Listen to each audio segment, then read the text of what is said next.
Amélia chegou a Lisboa em criança para ser empregada de um casal sem filhos. Os seus irmãos emigraram para os Estados Unidos.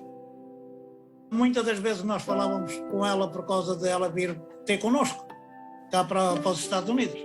Ela dizia que nunca deixava a patroa, que a patroa para ela que era tudo. Cresceu, foi acarinhada e envelheceu nesta casa. No dia em que morreu o patrão, a empregada tornou-se ainda mais próxima da patroa, a dona Celedónia. Ela era mais que uma filha da minha tia. Não é, naquilo já não era empregada, era mais que uma filha. E às vezes ela disse, dona Cidade, se a Melinha não senta, também vamos já embora.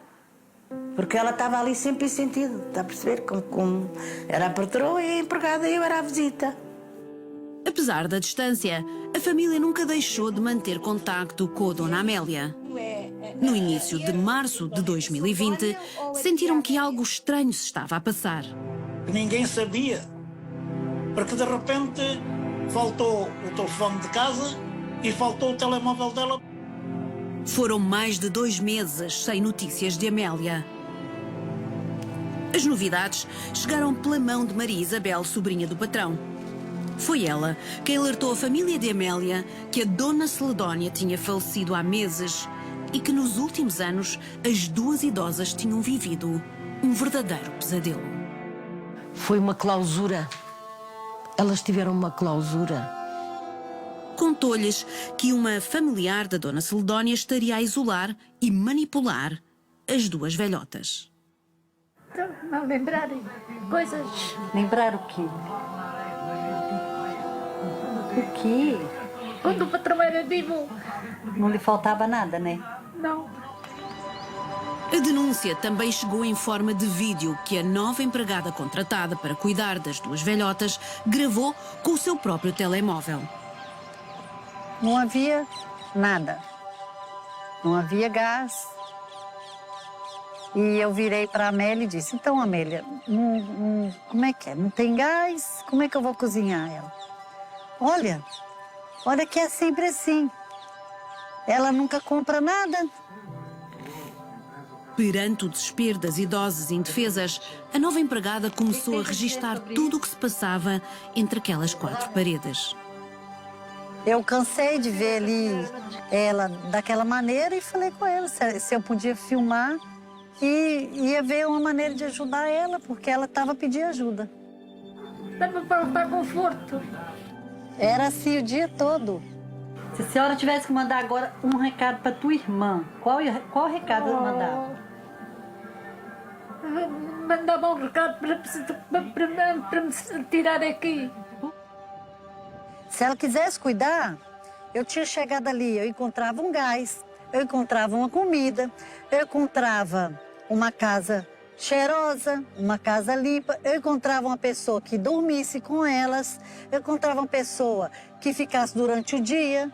O que aconteceu hoje que a senhora está chorando? Aconteceu que a menina foi minha amiga. Comprou um pão, comprou coisas cá para casa. Se não fosse a menina, a gente não comia. É, verdade. Nem aparece cá, nem ontem, nem nada, não apareceu cá para trazer dinheiro. Não aparecia, era raro ela ir lá. Abandonadas e sem apoio, eram as duas velhotas que cuidavam uma da outra quando ficavam sozinhas a partir das 5 da tarde. Os anos foram passando, elas estavam, pronto, a envelhecer, não é? As duas. Ela caía, ia fazer xixi naquele bacio alto, caía. A qualquer hora da noite a Amélia telefonava-me, eu ia lá, ajudá-la a levantar. A senhora caiu, dona Celedônia? E magoou aonde? Magoei as pernas. Mas não foi aquela perna Não foi aquela queda grande. grande. E quem que socorreu ela? Quem é que socorreu ela? Foi ela. Depois foi pedir à Síria cá de baixo Chamou a vizinha para ajudar? para ajudar a metê-la na cama. Cláudia, a nova empregada e cuidadora, acabou despedida. Depois, a familiar da Dona Celedónia proibiu visitas sem a sua autorização e contratou 2 novas empregadas que funcionavam como uma espécie de guardas desta prisão. Ela proibiu-me de lá ir vê-la.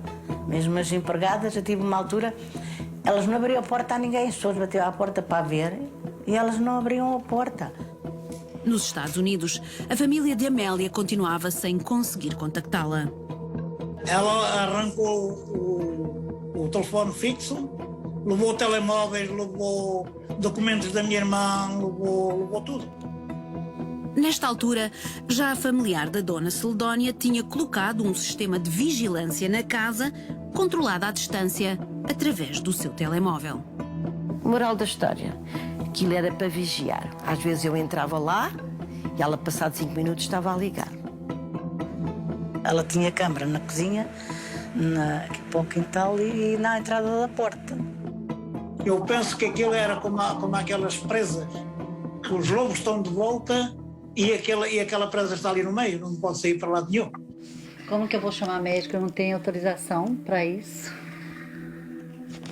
Para eu chamar o médico, o INEM, tem que me dar autorização. Aqui não é tratável. Pois, ninguém aparece. Morro mais pressa. Ela não deixava lá ninguém entrar, nem médicos.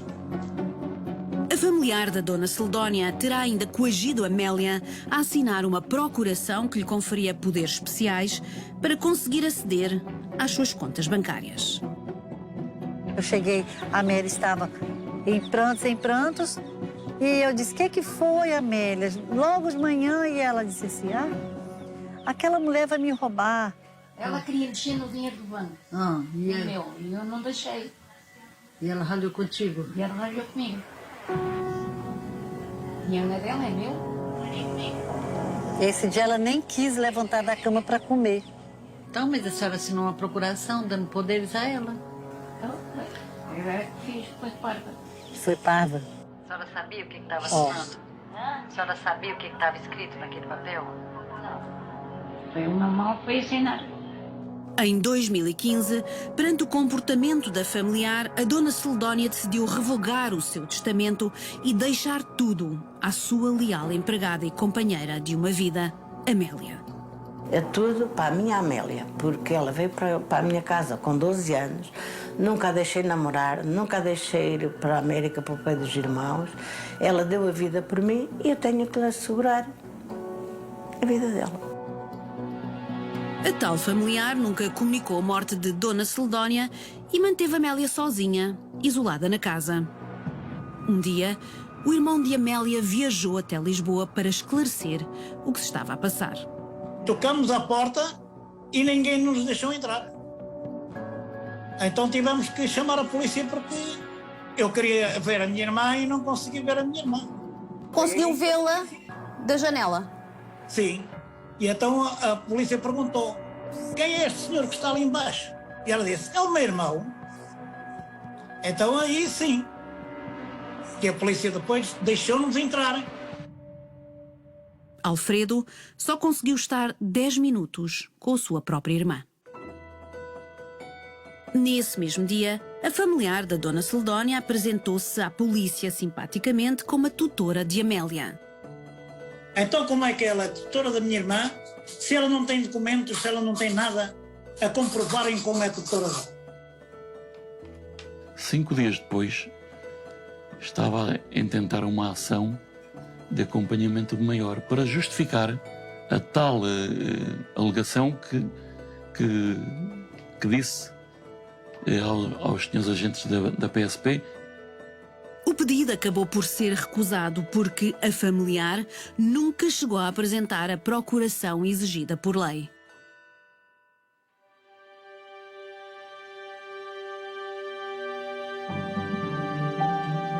Em 2018, houve uma mudança total de paradigma. Os processos de interdição e inabilitação foram substituídos pelo conceito de maior acompanhado. No fundo, aquilo que o legislador procurou fazer foi garantir que estas pessoas continuavam a exercer os seus direitos, ainda que acompanhadas. Mas Continua a haver muitas pessoas que tentam tirar partido e aproveitar-se das suas fragilidades. Vamos sim arranjar alguém, não que substitua, mas alguém que assista, daí falar-se em modelos de assistência, alguém que assista, que ajude, que acompanhe, e daí o termo de acompanhante. Na interdição, a pessoa ficava sem direito de vontade e de escolha. Uma das alterações significativas que o novo regime vem trazer é que a própria pessoa pode iniciar um pedido de acompanhamento e até indicar a pessoa em quem confia para a poder acompanhar. Existe um conjunto de pessoas que têm essa legitimidade, o cônjuge, os filhos, mas se essas pessoas intentarem a ação, o tribunal tem que sempre ouvir a pessoa que é destinatária. Tem que sempre haver uma autorização do destinatário, com exceção de uma entidade, justamente do Ministério Público. Ela montou um esquema muitíssimo diabólico. Isto é uma coisa que foi estudada, que foi programada, que foi tudo, não é? A dona Celedónia faleceu no dia 1 de março de 2020. Quando a sua familiar descobriu que tinha sido excluída do testamento e que a antiga empregada era mesmo a única herdeira, não descansou até conseguir apropriar-se de todo o património. Não cabe na cabeça de ninguém uma senhora que recebe tudo, que recebe a herança toda da sua patroa, a seguir, passado 2, 3 dias, está a fazer uma doação da totalidade de um prédio. Uma semana depois, Amélia faz um testamento onde torna herdeira a tal familiar da dona Celedónia de todos os bens que ela, Amélia, tinha herdado da sua patroa e amiga. Ela de livre vontade não assinava, isso lhe garanto. Agora ameaçada. Ela apoderou-se de duas heranças. O testamento teve 2 testemunhas. Exatamente as empregadas contratadas pela familiar da dona Celedónia. Uma das empregadas, que não aceitou ser testemunha, confessou ao DIAP que lhe tinham oferecido 25.000 euros para testemunhar. Fez uma proposta à depoente dizendo que lhe dava 25.000 euros em dinheiro ou cheque se a depoente fosse testemunha dela, para dizer que Amélia lhe deixava tudo. Então eu tinha que uma empregada a trabalhar aqui em casa e agora vou pedir à empregada que trabalha aqui em casa para assinar um testamento. Então ele não tinha pessoas de família? Não tinha pessoas amigas? Se ela deixasse a tia em liberdade e controle nosso, pois ela ia perder tudo. Porque é como eu lhe digo, procurações, testamentos, estando a tia viva, aquilo rebocava-se tudo junto da família. Tem a entender a astúcia dela. O estado mental da idosa agravou-se gradualmente, com sinais de demência e de Alzheimer. Em 2021, foi realizada uma perícia médico-legal no seguimento de um novo processo de maior acompanhado que a família de Amélia instaurou para a tentar proteger. Esta perícia de 2021 veio a confirmar que ela não estaria nas suas faculdades para agir e decidir. Todavia, o perito médico-legal sugeriu ao tribunal que fossem feitos exames complementares no sentido de se aferir a partir de que altura é que essa incapacidade já poderia ser diagnosticada. Era um processo urgente. Demorou mais de 1 ano até Amélia ser internada no Hospital Júlio de Matos para realizar os exames complementares que nunca chegou a fazer porque morreu lá, pouco tempo depois. Elas as duas morreram de sofrimento. E elas não mereciam aquilo. A sobrinha da dona Celedónia acabou de ser constituída arguída num processo de crime.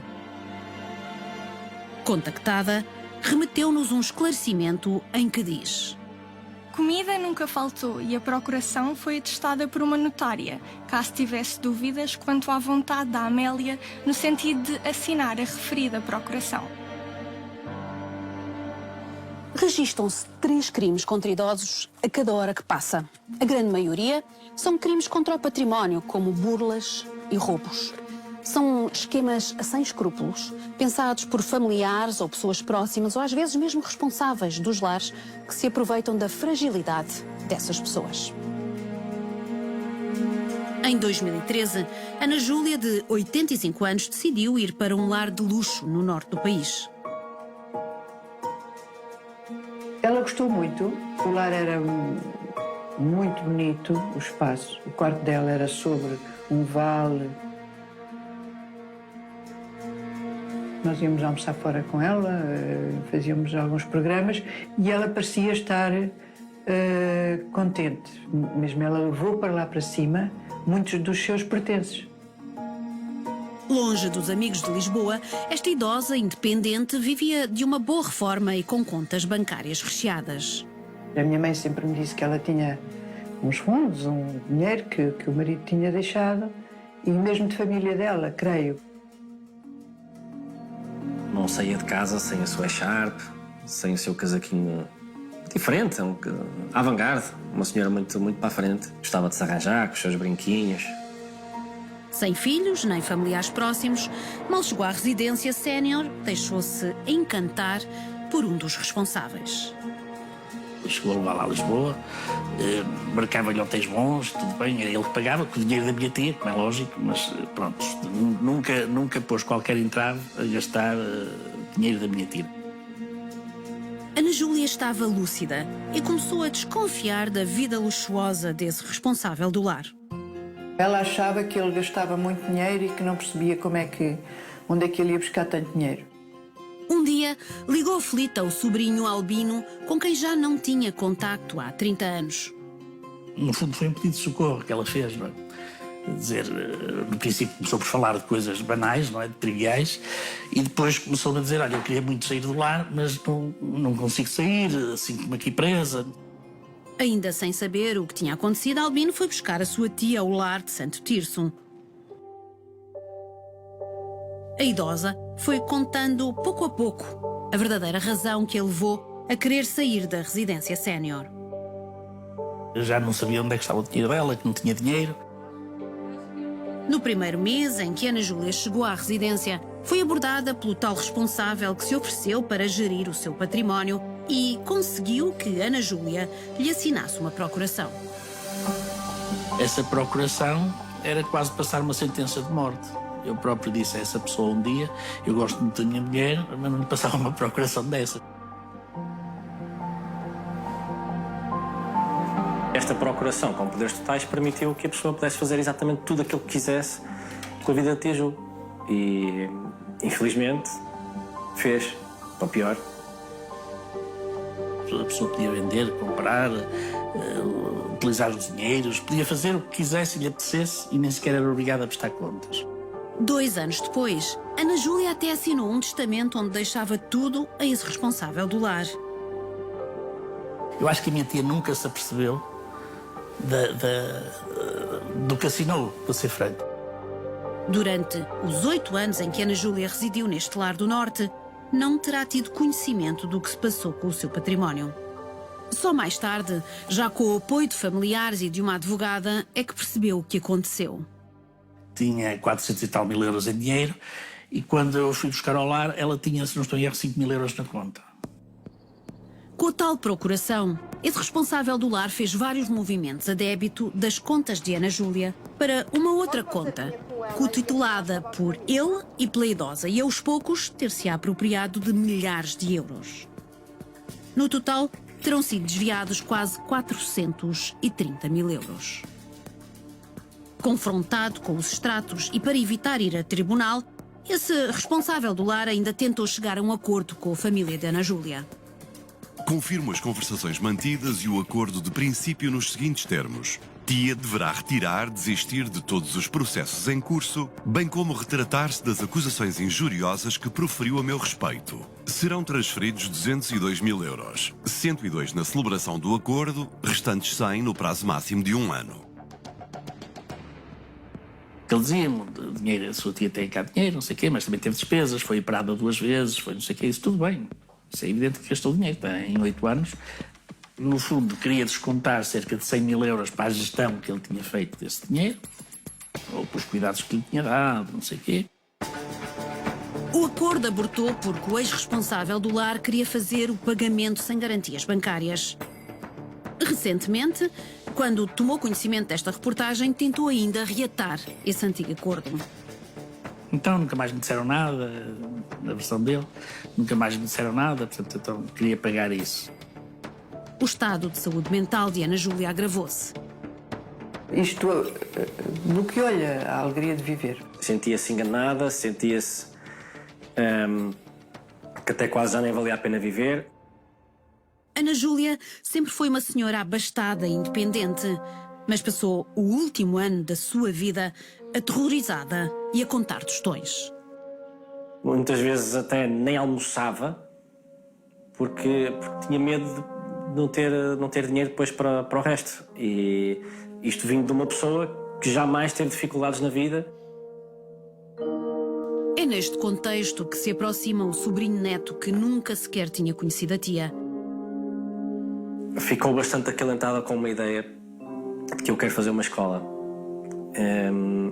E ela, tendo sido professora também e tendo estado aqui no mundo da educação, ficou como missão quase ajudar-me então.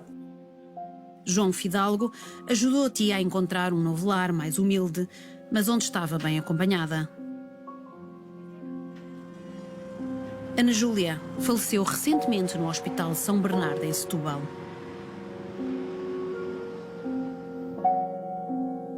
Acabou por ser esta foto depois que utilizamos para o funeral, porque achamos que estava com um ar feliz.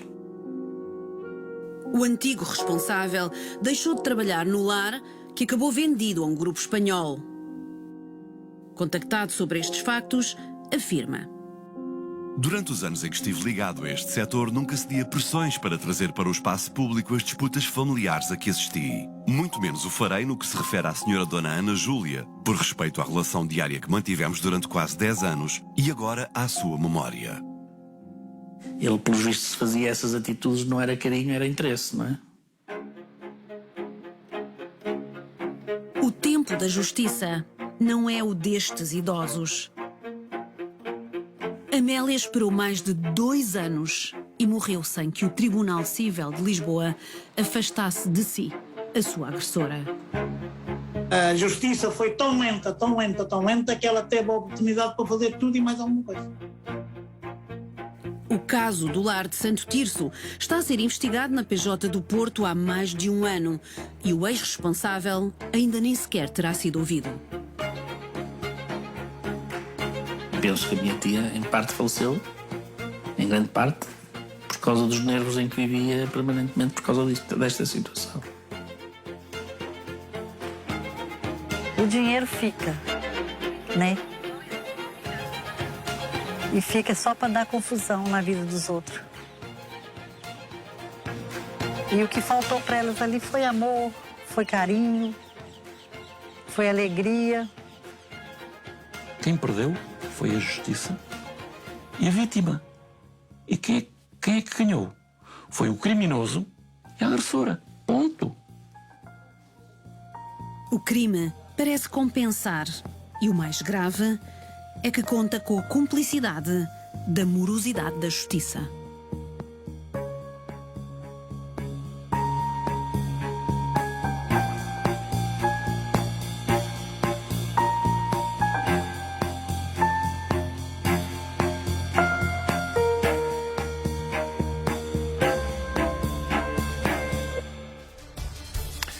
E é tudo por hoje. Boa noite. Até amanhã.